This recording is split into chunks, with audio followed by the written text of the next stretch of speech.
Hello everyone. So now moving to our next topic, periodic classification of elements. This chapter has no deletions, so it is to be completely done. Let's begin with a simple English term called classification. What do you mean by classification? To understand this chapter, we need to understand the meaning of the classification. Classification is basically the systematic arrangement of anything in groups or in categories. Like at home, we classify things. We keep our clothes in almirah, we keep the perishable eatable items in refrigerator, we have shoes in the shoe racks, okay, etc. So this is the simple classification that we do at home. We do not put the pulses or fruits in our almirah along with the books. No, our books have a different place, the edible items have a different place. So similarly, the classification of anything will be the systematic arrangement, and that is based on the properties. Like I just said, that the edible items are not kept in the room almirah. Okay, तो मेरे I have taken in a property कि वो खाना हो, वो चीज़ हो खाने वाली हो. If I'm talking about clothes, then it's something that we wear, that we don't eat. So these are the properties on which we have categorized them. Now coming to why the elements need to be categorized or classified. We are not going to study elements in our future. We are not related to them. Are we not? We are. There are many elements that are present around us. We are associated with most of them. They have similar properties, they have characteristics, and to study their properties in an easier manner, to correlate them, to relate with them, we need to classify the elements as well.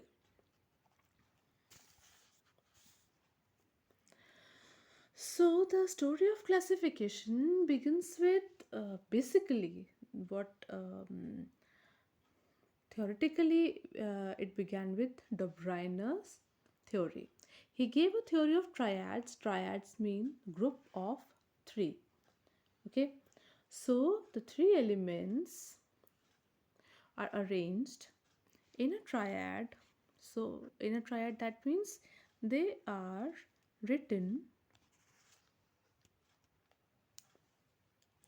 in the increasing order of their atomic masses. Atomic masses were known.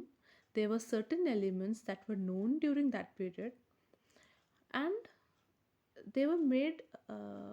He created a group of three elements where the top element and the bottom one. Let's take this example, okay? If I'm talking about, suppose, chlorine, so he made these groups. These were the successful groups that worked on his principle.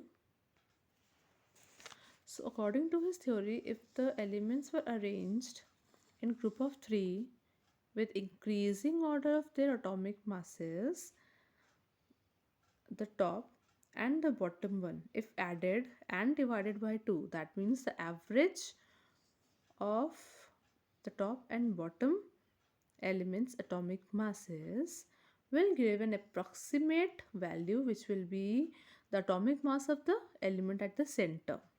It worked with certain elements like lithium, sodium, potassium. These three are the Dobryna's triads that were successful. So they worked on Dobryna's theory. But looking at this example, where if I add 14 and 74.9 and I find out the mean, it didn't work. It didn't work. Why? Because here I am getting the value 44.45 and the actual atomic mass of phosphorus is 31. So there's a vast difference. So the basic limitations of Dobryna's theory was that he could identify only three such groups. ठीक है, only 3 combinations could be identified, उससे ज़्यादा उनको नहीं मिले. Also, the other elements could not be placed in his groups. One more thing was there, that he assumed that only 36 elements, those were known during that period, were the only ones, and there was no scope of any other discovery. Moving to the next one. Based on Dobryn's theory, as he arranged the elements according to their atomic masses, Newland also studied some of the elements. Okay, then he uh, he related them to the music notes, right? जैसे हमारे में सारे गा मा पा धा नी तक we have, and after knee we have the same note, same swar in a higher tone. Okay, so वैसे he gave a group, he arranged the elements, and he observed that every eighth element was the repetition of properties as the first one. If there was a ninth element here, then it was repeated property of the second one. So counting from 1 to any point till 8, the property was observed to be repeated. So as it was based on the music notes, as the group of 7 and the 8th element was repeating the property, his theory was called the law of octaves. Okay, so this was his theory. Basic limitation of this was, it was done, it was where it worked very well till calcium, but after that every eighth element did not possess the properties that the previous first element used to. Also, he assumed that on Earth there are only 56 elements present, so he left no scope for the future discoveries. Okay. Also, somewhere, if we observe the Newland's table, let's observe that in NCRT. Observing the Newland's octaves, we see that he has arranged according to the notes of the music. So he placed all the elements in the series, and he found that every eighth element was similar to the previous one. So the arrangement was very good, like sodium behaves like lithium, magnesium behaves like beryllium, aluminium behaves like boron, and so on. This was good till calcium. Further, after it, this arrangement was not found to be successful. Like iron does not behave like oxygen. We know that iron is a metal, oxygen is a not non-metal, and though both of them do not have the same properties. Okay. Also, we find that he has placed two elements somewhere just to stick to his theory. Okay, so that was another limitation of his theory. So who came to rescue? Now, after much of the studies, Mendeleev also was doing some research, some studies for the classification of elements. He is considered to be the most important contributor because he arranged all the elements known in a very successful manner. He gave that the basis of the fundamental property is the atomic mass. So he found that all the elements are behaving in a certain manner because of their atomic masses. He worked very systematically. He arranged, first of all, he observed the chemical properties of various elements. There were 63 elements known at that time, and he observed all of them. he experimented with all 63. What he did was he formed the compounds with oxygen and the compounds with hydrogen, and then he noted his observations. Okay, so there were compounds that were combining in a certain way, and a general formula for each one of them was given. And the combination with hydrogen was also observed, and a general formula was given. Like if it is NaH, so RH, H is there, R means the particular element. Okay, so uh, he took 63 cards. He prepared 63 cards, and each of the card consisted of the property of a particular element. Like if it was carbon, he noted down the atomic mass of the carbon, the oxide that carbon was making, and the compound that it was making with hydrogen. He arranged all these cards on a board, and then he observed the properties, like the oxides, all those elements whose oxides were similar, मतलब same formula जैसे यहाँ पे H2O और Na2O आ रहा है, ठीक है. So they have the same common formula, they were placed together. So similarly, by observing various formulae, the elements were arranged. So what did the super scientist concluded? It is called Mendeleev's periodic law. It is important. It comes in exam for writing, so please memorize it, understand it, and try to write it in your own words as you are comfortable. The properties of the elements are the periodic function of their atomic masses. मतलब जो properties repeat हो रही हैं, the properties that the elements are having, it is dependent on their atomic masses. Okay, and so he arranged the material, all the elements, into a table. He gave a beautiful table, he designed a very beautiful table. The vertical columns, these were called groups. So we move from left to right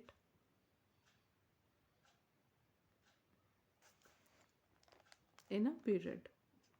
Okay, so the horizontal rows are the period. If it is a first row, then I am moving left to right. If it is a first group, I am moving downwards. So we move downward in a group, we move left to right in a period. Advantages, it basically he arranged the elements according to the masses, increasing order of the masses, but he was not adamant on it. Okay, जैसे कि कहीं कहीं if he found that the properties of the elements placed are not matching with the previous one, he switched the elements. So at some places we find that the higher atomic mass is placed before the lower one, just to suit the particular place in a particular group or a period. He left some gaps in the table for the future elements. The inert gases which were not yet discovered, they were discovered very, I mean, much later. They could find their perfect position, and he well predicted the properties of the undiscovered elements. Some of the elements he already predicted that it will be discovered in near future and with certain properties. The limitations, the basic limitation was that the position of hydrogen was not justified. Hydrogen is kept with various metals, although it is a non-metal. The position of the isotopes was also not explained. If carbon 12 was placed, where would I place carbon 14? Let's better understand it with the Mendeleev's table given in your NCRT. So he worked hard and designed a very nice table. On the top, we can observe all the general formulae for oxides and hydrides. Whichever element is present, they have the same general formula. If I talk about sodium, it forms NaH, it forms Na2O. Magnesium will form MgO and MgH2 and so on. So we at some places we can find that the element with the higher atomic mass is placed before the one with the lower atomic mass. 50.94 is placed before 50.20 just to suit the suitable group, just because of their properties. So he was not adamant about the placement of or following the increasing order rule. He was just bothered about placing the elements correct in their correct positions. So the position of hydrogen is not justified, that is a basic limitation. And also there was no place for the isotopes. C12 is being placed. Where will I place C14? Will I keep it with nitrogen? No, it has a different property. So there was no place for the uh, isotopes basically. Okay. He very beautifully predicted certain elements and he named them Eka. Like he prefixed Eka before the element that was already known. Suppose there was a place around aluminium where a particular element was to be yet to be discovered. अभी discovery हुई नहीं थी, उसको होनी थी. He did not know about it, but he predicted. Prediction तब होता है जब हम assume करते हैं on some calculations. Okay, so he named the element as Eka aluminium because he predicted that there would be something that will be similar in properties with as aluminium. Okay, so property क्या assume की उन्होंने? Atomic mass बोला कि अब जो element आएगा it will be of its atomic mass will be 68. Its oxide will be E2O3, जैसे aluminium का होता है Al2O3 वैसे. और इसका क्लोराइड कुछ बनेगा ECl3, जैसे एल्यूमिनियम का होता है AlCl3. ओके, अब उस टाइम तो कोई प्रूफ नहीं था कि ये ठीक है कि नहीं, but yes when gallium was discovered everyone was astonished with the result. Gallium का एटॉमिक मास होता है 69.7 which was very close to the one that was predicted. Its oxide, yes, is Ga2O3 as predicted by Mendeleev. Its chloride is GaCl3 as predicted by Mendeleev. So he very successfully predicted certain elements that were not discovered, that were discovered later.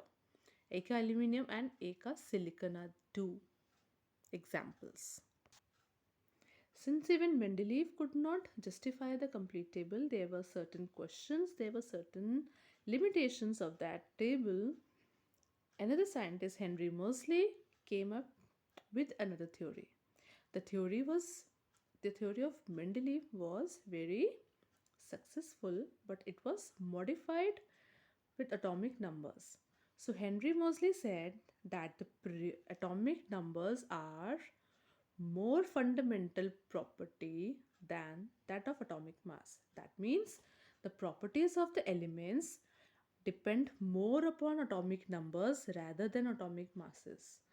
तो बस इतना difference हुआ कि atomic number पे उन्होंने switch कर लिया. अभी तक जो भी रिसर्च हुई all were based on atomic masses. No one even like it didn't even click to anyone कि हम atomic number consider कर लें. So there might be a better thing that would be created. But yes, Henry Moseley did it. So he gave the modern periodic law. It is also important. Please understand it carefully. The properties of the elements are the periodic function of their atomic number. मतलब जो उनमें repetition of periodicity जो भी हो रही है, that is because of their atomic numbers. So he arranged the elements according to the atomic number. What did he do? Same like Mendeleev, there were vertical columns जिन्हें groups कहते हैं. There were 18 groups. There were horizontal rows जिन्हें periods कहते हैं. There were 7 periods. So groups में हम move groups are like 1 2 3 जो कि डाउनवर्ड्स हम मूव करेंगे. Period are like horizontal. Advantage क्या था इसका? It resolve almost all the anomalies of the Mendeleev's periodic table. और क्या हुआ अब? There was basic shuffling of all the elements because based on their atomic numbers all were arranged and almost all the anomalies were observed to be vanishing. Isotopes got their place क्योंकि जब atomic number से placement हुई obviously the isotopes will be placed along with the original element. फिर future discoveries को भी ध्यान में रखा गया. It was easier to leave the place. Yes, Mendeleev left the place for certain elements, but how many? ठीक, 2 atomic masses के बीच में कितने एलिमेंट्स को वो छोड़ते? So future discoveries also got their perfect position, their perfect place with modern periodic table because between two specific numbers I know there is one more number. Limitation क्या था? अभी भी position of hydrogen is not justified. It is still placed along with the metals. Now, the most important thing of the chapter. अभी तक भी it was all important. You will get the theory out of the chapter, but you will get also some tricky questions, some hot question based on the trends. So there are the certain properties of the elements and we should observe the trend. About the valence electrons, जो last shell में electrons हैं, they remain same when we move down the group and they increase across the period. ठीक है? Across the period मतलब जब हम left to right जा रहे हैं, up to down जा रहे हैं, then हम group में move कर रहे हैं. Electron shells, जो electron के shells हैं, KLMN, they increase down the group and they remain same across the period. Electronegativity decreases down the group and it increases across the period. Electron affinity, affinity to accept the electron decreases down the group and increases across the period. The metallic character increases down the group and decreases across the period.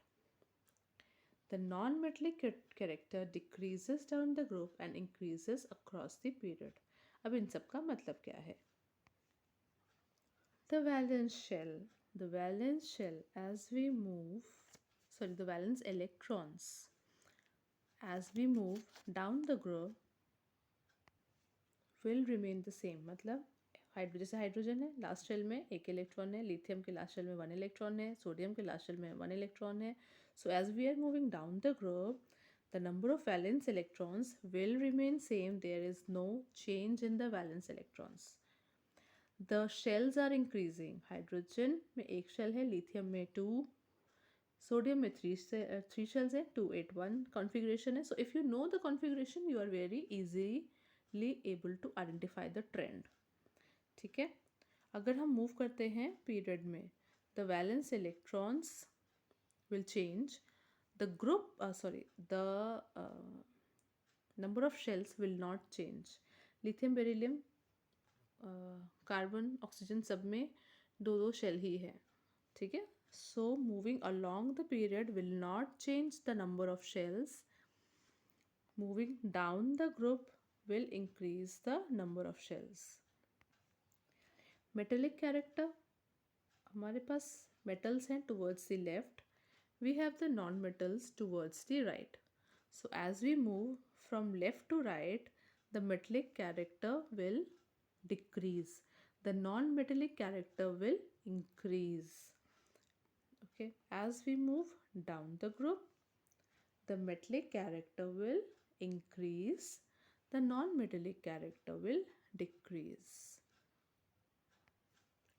The kind of questions that it will be getting will be like the element X forms a chloride formula, तो आपको पता है XCl2 बना रहा है. That means it it will belong to second period, second group, which is a solid at high temperature, which is the most likely to be in the same group. किसके group में होगा? उसके group में होगा जिसके साथ chlorine दो दो क्लोरीन कंबाइन कर रहे हैं. ठीक है. So MgCl2. So you'll get the questions based on the properties or the trends. ठीक है, as given in your NCERT. जैसे इसमें we have two groups, they are comparing. State whether A is a metal or a non-metal because it is a group 17 and towards left to right the metallic character reduces. उधर non-metals हैं group 17 में, so it is a non-metal. State whether C is more reactive or less reactive than A. Will C be larger or smaller in size? तो जो electronic sizes हैं जो atomic sizes हैं they increase down the group and they decrease along the period. You have these trends in your NCERT with proper explanation. So at least please go through them and underline only the trends and their reasons. Okay, they have given you everything in the NCERT. Please go through them as you will be getting a paper from NCERT only. It will be application based, so you need a good understanding of this chapter. So that's all for today. We'll meet in another video for revision of the next chapter. Take care, have fun, stay safe, keep smiling, stay happy.